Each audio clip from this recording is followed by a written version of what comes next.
কি বলবো আমি তো ভেবেছিলাম যে এই জগৎটা অনেক ভালো। তা আসলে আমার চাকরির জীবনে আমি দেখছি, আমি একজন বিস্কুটের শ্রমিক ছিলাম, 35 বছর জগৎ চাকরি করলাম। করার পরে ওই জগৎ ছেড়ে দিয়া আসলাম আমি এই গাড়ির জগতে।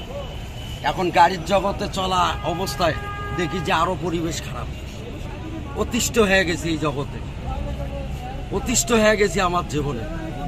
সব কিছু ব্যর্থ হয়ে যাচ্ছে, আমি সব কিছুই ত্যাগ স্বীকার করতেছি, কিন্তু আসলেই দেখতেছি এই জগৎটাই খারাপ। এই জগৎটাই একটা খুব খারাপ জায়গা। আর যে জগতের জন্যই মানুষ বাড়ি গাড়ি আসবাবপত্র অনেক কিছু সুখ শান্তির জন্য অনেক কিছু করতে চাচ্ছে, কিন্তু আসলেই তাই না। এটা হলো ভুলের জায়গা, ভুলের দেশ। এই দেশকে ছেড়ে দাও, এই দেশের লোভ ছেড়ে দাও, এই দুনিয়ার ভালোবাসা ছেড়ে দাও, দিয়ে আল্লাহর রাস্তায় চলো, নামাজ বন্দী পড়ো।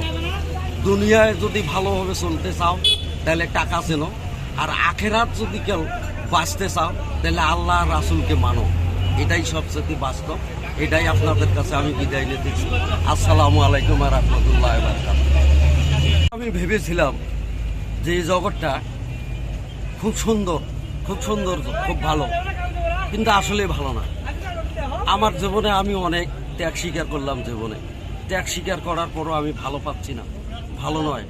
এই জগৎটা আসলে একটা মায়ার জাল। এই মায়ার জাল হিসেবে ভালোবেসে যা কিছু করতেছি, বাড়ি গাড়ি আসবাবপত্র সব ভুল, সব ভুল। এই দুনিয়াটাই একটা খুব খারাপ জায়গা। এর মতো খারাপ জায়গা আর কোথাও হবে না। এটাই সবচেয়ে মানুষের আসলে ভুলের দেশে আমরা পড়ি, খারাপ খারাপ ধান্দায় পড়ি আমরা চলতেছি ভালো লেবাজে, কিন্তু না, এই দুনিয়াটাই একটা জঘন্যতম খারাপ জায়গা, এবং খারাপ এটাই, এই দুনিয়াটাই খারাপ, সবচেয়ে বড় খারাপ।